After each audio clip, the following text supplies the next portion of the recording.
출애굽기 15장을 통해서 마라와 엘림으로 인도하시는 하나님이라는 제목으로 은혜를 나누기를 원합니다.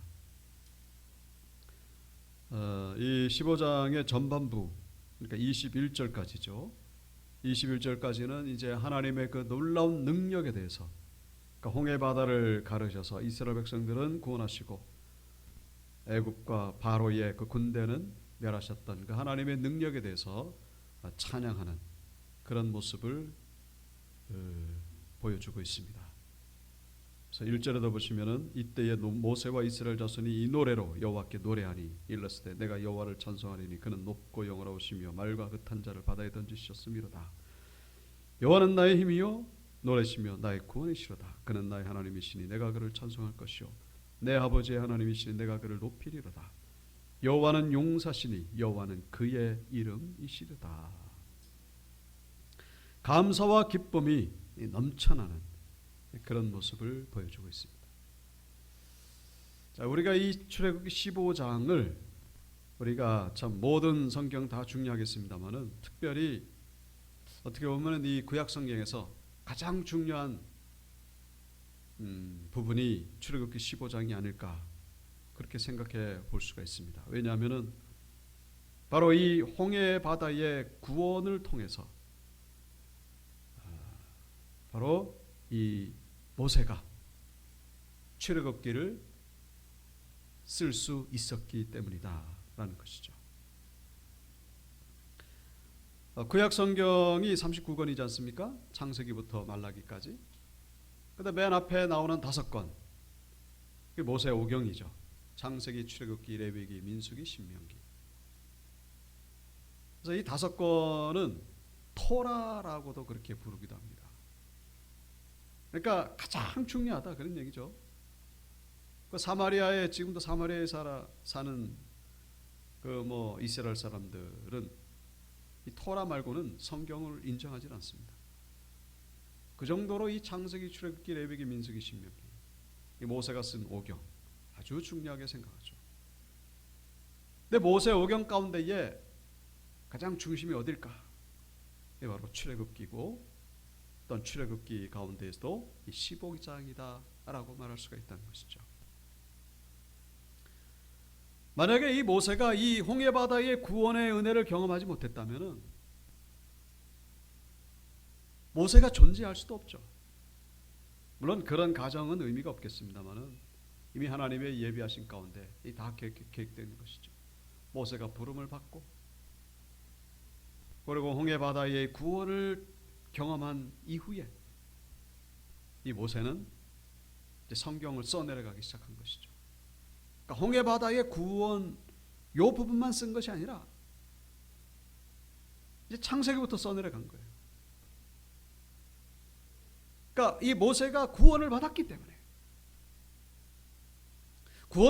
때문에 이 영의 눈이 띄어져 가지고 그 이스라엘 백성들에 관련된 것만 쓴 게 아니라 이 세상의 근본부터 태초에 하나님이 천지를 창조하신다.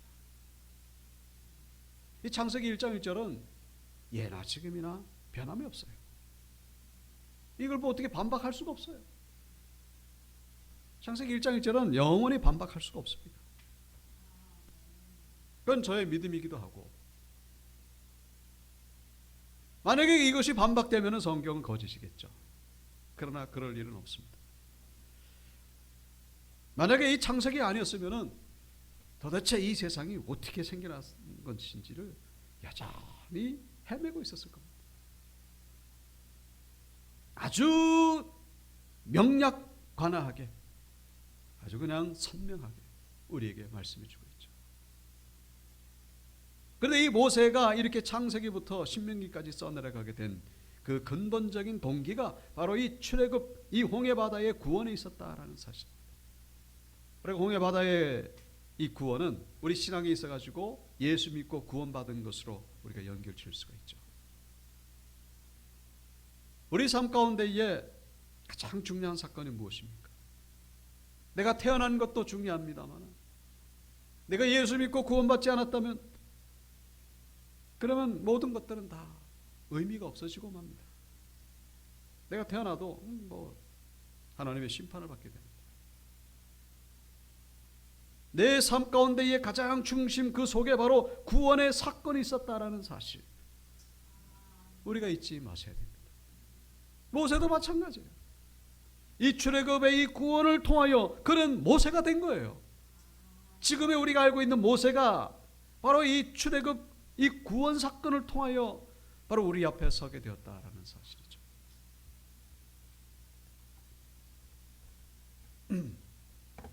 그래서 이 창세기부터 이 신명기까지는 우리 신앙인의 삶과 아주 너무나 밀접하게 연결이 됩니다. 그러니까 창세기에서 죄를 말씀하고 있죠. 뭐 다른 것도 있겠습니다만은 일관되게 우리가 해석해 볼 때에 이 창세기에서는 죄를 말씀하고 있고 출애굽기에서는 구원을 말씀하고 있습니다. 바로 이 출애굽, 이 홍해 바다의 구원. 그다음에 레위기 가면은 제사가 나오죠. 제사는 뭡니까? 바로 예배죠. 그다음에 민수기에 가보면은 민수기는 뭐죠? 40년 동안 이스라엘 백성들이 광야에서 살아갔던 그 기록이 바로 민수기입니다. 근데 그 광야에서의 삶 속에서 그 중심 가운데 뭐가 있었죠? 성막이 있었거든요. 그러니까 민수기는 바로 교회 중심의 삶을 말씀하고 있는 거예요. 이 광야, 이 인생이 광야잖아요. 우리 인생의 광야 가운데 이 걸어갈 때에 우리 중심 어디에다 중심을 둘 것이냐? 교회에다가 중심을 둬야 된다. 마지막으로 신명기 뭡니까? 신은 다시 신자예요. 명은 다시 다시 명한다. 그러니까 모세가 이제 이스라엘 백성들 가나안 땅에 들어가기 직전에 하나님의 말씀을 전한 내용이 바로 신명기죠. 다시 하나님의 말씀 전하면서 가나안 땅에 들어가서 범죄하지 말아라. 그러니까 이 신명기에는 어떤 장소의 이동이나 사건이 없고 그냥 말씀만 나옵니다. 그러니까 이 5가지가 바로 우리 신앙인의 삶과 너무나 밀접하다는 거예요. 우리는 죄로부터 시작되잖아요. 여러분 우리가 예수 믿기 전에 죄인이 아니었는 사람이 있습니까? 그런 사람은 없어요. 모든 사람이 죄를 범했다라고 성경 말씀하고 있죠. 죄를 지었는데 예수를 믿고 구원을 받게 되죠. 구원받은 자의 삶은 이후에 어떤 삶을 살아야 됩니까? 예배의 삶을 살아야 됩니다. 예수 믿고 구원을 받았는데 예배의 생활을 하지 않으면요, 그 구원은요 언젠가는 없어지고 맙니다. 언젠가는 하나님 떠나요. 예배에 찰싹 붙어 있어야 돼요.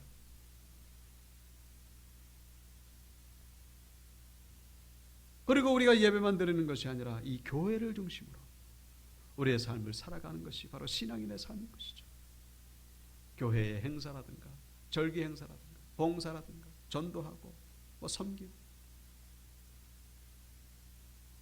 교회가 우리 삶의 중심이에요.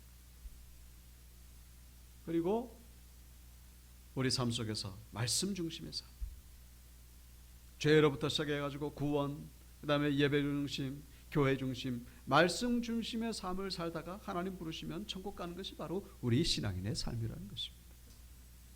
저 5가지 가운데 가장 중요한 게 뭐겠습니까? 바로 구원이라는 거예요. 구원받지 않으면요 예배 드려도 아무 소용이 없어요. 그렇잖아요. 예배 드려도 구원받지 못한 사람이 있다니까요. 여전히 죄 가운데 있는 거예요. 구원받지 못하면은 뭐 교회 중심의 삶, 말씀 중심의 삶, 그럼 다 뭐 소용이 없는 거죠. 우리 인생 가운데 최고로 중요한 사건 뭡니까? 우리가 성공한 것도 다 중요하죠. 그러나 우리가 이 구원받은 것과 비교할 수 있겠는가 하는 것이죠. 제가 주일 설교 때에 가끔씩 간증 이야기를 합니다. 뭐 제 간증은 뭐 한계가 있으니까 다른 분의 간증을, 그분들의 삶이 우리에게 감동이 되는 이유는 뭐죠? 그분들이 다 구원의 사건을 경험했기 때문에. 죽다가 살아난 사람도 있고, 어떤 분은 뭐 선교하면서 귀하게 쓰임받고, 어떤 분은 또 재정적으로 사업 선교를 통해서 쓰임받기도 하고, 기적 같은 사건들이 있잖아요. 그 중심 가운데에 구원의 사건이 없다면은 그 모든 분들은요 우리하고는 아무 상관이 없는 거예요.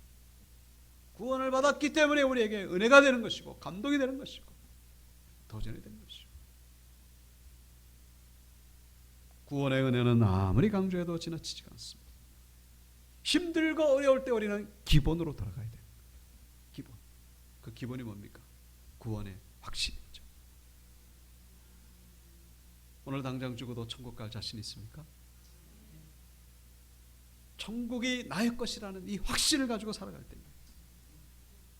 이 천국의 확신은 모든 것을 이길 수가 있습니다. 이 세상의 절망의 종류가 얼마나 많은지, 이 구원의 확신은 모든 것을 이길 수가 있는 것이죠. 예배 때마다 이 구원의 은혜가 회복되기를 주 이름으로 축복합니다. 하나님은 나의 아버지시고 나는 하나님의 자녀가 되고 하나님의 백성이 되고 나는 천국에서 성도들을 만난다. 이 땅에서 삶고 길어봐야 80, 90. 죽음을 향해 가고 있지 않습니까? 자, 그래서 이 구원의 확신을 가지고 이 모세처럼 쓰임받는 우리 모두가 되시기를 주 이름으로 축복합니다. 22절부터 이제 마지막에 보시면은 이제 정반대의 분위기가 나오고 있죠. 22절 모세가 홍해에서 이스라엘을 인도하며 그들이 나와서 수르 광야로 들어가서 거기서 사흘길을 걸었으나 물을 얻지 못하고 마라에 이르렀더니 그곳 물이 있어서 마시지 못하겠으므로 그 이름을 마라라 하였더라. 자, 3일 동안을 걷는데 물이 없어요. 근데 물을 발견하긴 했는데 그 물이라고 있는 게 써가지고 먹지를 못합니다. 그래서 그곳을 마라라는 이름을 붙이게 되는데 이때부터 또 백성들이 원망을 하기 시작합니다. 24절 백성이 모세에게 원망하여 이르되 우리가 무엇을 마실까? 자, 하나님께서 이 홍해의 기적을 일으키신 후에 이 백성들을 마라로 인도하신 것이죠. 뭐 우연히 마라를 만난 것이 아니고 하나님이 인도하신 거예요. 그러니까 홍해 바다 건너가지고 홍해 얼마나 참 감사와 기쁨이 넘쳤습니까? 근데 3일 뒤에 그냥 분위기가 완전히 바뀌게 됩니다. 원망과 불평으로. 왜요? 물이 없어가지고. 홍해 바다 건너기 전에 물 때문에 원망했잖아요. 그때는 물이 많아서 그랬고 이번에는 또 물이 없어가지고 또 원망하고 불평을 하기 시작합니다. 자, 홍해 바다 건넌 후에 좀 순탄한 길을 인도하셨으면 얼마나 좋겠습니까마는 하나님이 이 마라로 인도하신 이유가 뭘까? 그것이 바로 뭐 뻔한 대답이겠습니다마는 이 백성들의 그 원망과 불평을 드러내기 위함이라는 사실을 우리가 여기서 기억해야 된다는 것이죠. 그러니까 홍해 바다 건너기 전 그리고 이 마라를 만났을 때의 이 백성들의 모습 변한 게 없어요. 그러니까 절망 가운데서 원망하고 불평하는 이 모습, 홍해 바다를 건넜을 때 참 좋고 기쁘고 감사했는데 어려움이 닥치니까 또 다시 시작되는 그 불평과 원망의 이 버릇, 바로 그것을 끄집어내시기 위해서, 그것을 드러내시기 위해서. 그러니까 환경이 안 좋아서 원망과 불평을 하게 된 것이 아니라 이 10년 가운데 이 원망과 불평의 찌꺼기가 늘 있는 거예요. 늘 있다가 환경이 딱 되니까 이제 거기서 폭발하는 것이죠. 하나님이 지금 이 마라 같은 곳으로 인도하시는, 광야로 인도하시는 가장 중요한 목적 가운데 하나가 바로 원망과 불평을 없애시기 위함이라는 사실을 우리가 이해하셔야 된다는 것이죠. 원망과 불평 때문에 그거를 제거하시기 위해서 광야길을 하나님이 보여주셨다라는 사실.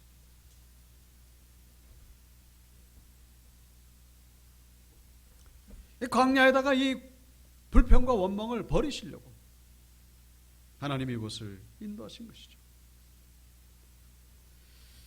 그래서 이 바꿔 말하면은 이 백성들 가운데에 이 심령에 이 원망과 불평이 없었으면은 하나님이 이 미리 아시고 마라로 인도하시지 않죠.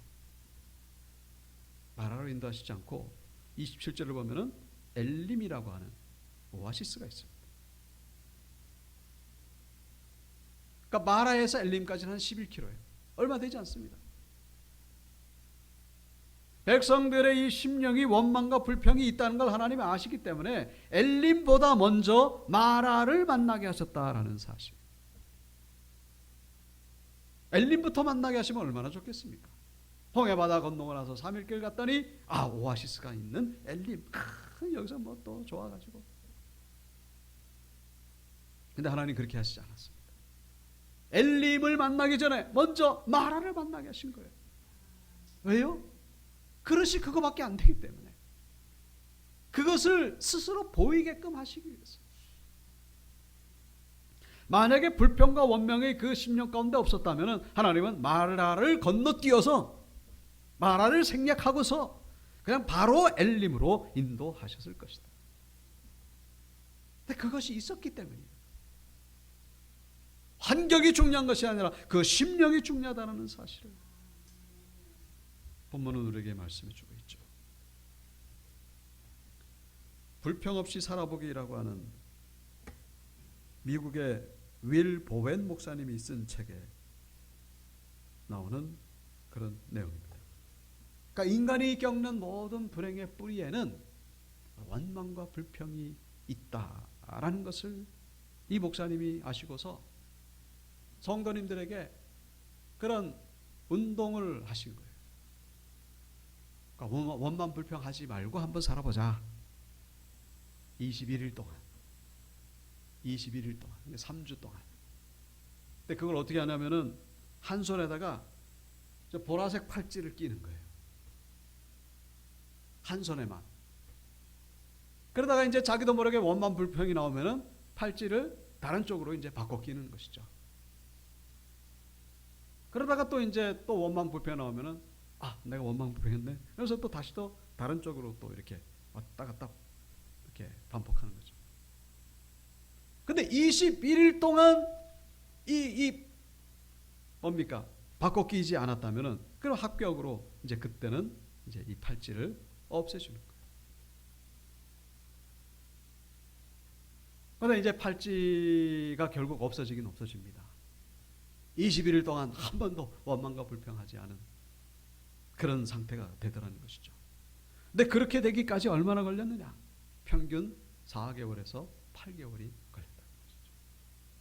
4개월, 8개월 만에 팔찌를 대부분의 성도님들이 없애더라는 것이죠.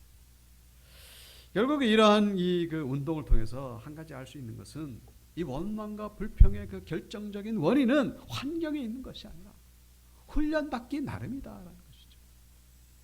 안 하면은 안 하는 거예요. 원망과 불평을 안 하니까 그 삶이 변화되기 시작하더라는 것이죠.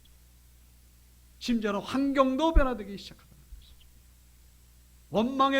이 환경에 눌려서 살아가는 사람은 어쩔 수 없이 원망과 불평을 하는데 그것을 이겨낼 때에 비로소 신앙이 되는 것이고 환경도 바꿔가는 그런 능력의 역사를 경험하는 신앙인이 되었다고 하는 그런 이야기가 나옵니다. 이스라엘 백성들 광야로 들어간 것은 결국 이 팔찌를 없애는 그런 훈련이라고 우리가 묵상해 볼 수가 있죠. 얼마나 걸렸습니까? 4개월이 아니라 40년이 걸린 거예요. 40년 만에 가나안 땅에 들어가게 되었다라는 사실. 그래서 이 이스라엘 백성들은 이 광야 생활 동안 끊임없이 원망과 불평을 합니다. 물이 없어서 원망하고 양식이 없어서 원망하고 추워서 원망하고 덥다고 원망하고 계속해서 우리가 출애굽기 계속 나가보면 계속 나와요. 계속 불평과 원망. 물론 우리가 이해가 할 수 있죠. 이 광야에서 살기가 어렵잖아요. 그렇다고 해서 정당화될 수는 없습니다. 왜냐? 하나님의 은혜가 크기 때문에. 하나님이 베푸신 은혜가 너무나 크기 때문에 정당화될 수가 없는 거예요. 만나와 메추라기로 굶주리지 않게 하시고 의복도 닳지 않도록 하나님이 은혜를 베푸시고 밤에는 춥지 않도록 불기둥으로 낮에는 덥지 않도록 구름기둥으로 하나님께서 보호하시고 인도하셨기 때문에 이유가 될 수가 없다라는 사실. 우리 연육교 성도님들 감사의 고백으로 환경을 이겨내시는 믿음의 백성들 되시길 주 이름으로 축복합니다. 여러분, 이스라엘 백성들만 불평거리가 있겠습니까? 우리라고 왜 없겠습니까? 우리라고 왜 없겠습니까? 다 절대적인 거예요. 다. 우리도 불평하고 원망할 것이 얼마나 많은지 모릅니다. 근데 데살로니가 전서 5장에서 뭐라고 말씀하고 있죠? 항상 기뻐하라. 쉬지 말고 기도하라. 범사에 감사하라. 이게 뭡니까? 명령이에요, 명령. 그러니까 우리가 불평하고 원망할 수 있는 그런 환경이라는 걸 하나님이 다 알고 계십니다. 그럼에도 불구하고 감사하라는 것이죠. 그럼에도 불구하고 기뻐하라는 것입니다. 기뻐하면 기쁨의 삶이 되는 것이고, 감사하면 감사의 환경으로 바뀌어지게 되는 것이고, 본문에 나오는 이스라엘 백성들이 바로 우리의 모습이에요. 근데 여기에 머물지 마시고 우리는 하나님 앞에 믿음으로 기쁨과 감사로 환경을 이겨내시는 그런 믿음의 백성들 되시길 주 이름으로 축복합니다. 그래서 결국은 하나님께서 모세에게 여기 25절을 보시면은 한 나무를 가리키십니다. 그래서 그 나무를 물에 던졌더니 쓴 물이 달게 되었다. 그래서 그 물을 마시게 되었다.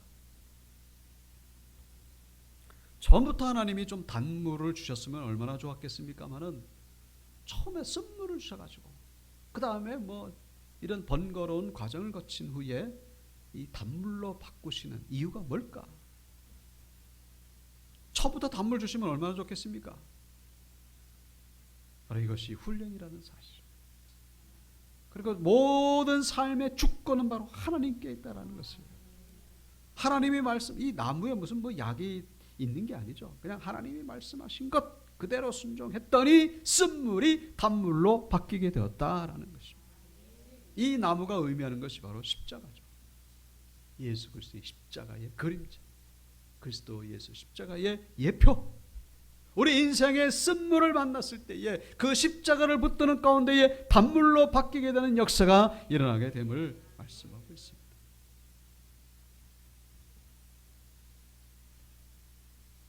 뭐 많은 분들을 말씀드렸습니다만 이분도 언젠가 말씀드렸죠. 유동부 장로님의 아들 유태정. 그러니까 아버지 유동부 장로님도 사업에 그냥 연속 10번 가까이 실패하다가 결국 부활하신 주님 만나가지고 지금 얼마나 귀하게 쓰임 받는지 모릅니다. 근데 그 아들은 신앙이 안 좋았어요. 그래서 20살 때 교회를 떠날 거라고, 20살 때 교회를 떠날 거라고 그렇게 생각했는데 결국 그 뭡니까? 흉선암 20cm 흉선암 발견하고서 그 치료 과정에서 결국 주님을 만나게 되죠. 얼굴 표정 보면은 주님을 만난 것을 우리가 알 수가 있죠. 10년 동안 완치 판정을 받을 수 없다는 말을 듣고서도 천국의 소망을 가지고 단물을 마시고 있는 모습을 우리에게 보여주고 있습니다.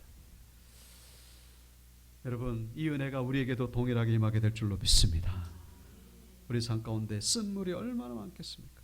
십자가를 붙드는 가운데 단물로 바뀌어지는 역사가 일어나게 되길 주 이름으로 축복합니다.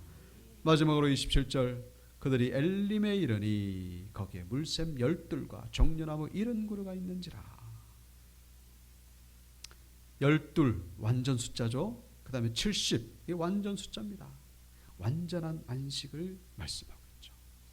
거기가 바로 엘림입니다. 마라의 고통. 그런데 그 지나니까 하나님은 또 엘림으로 인도하십니다.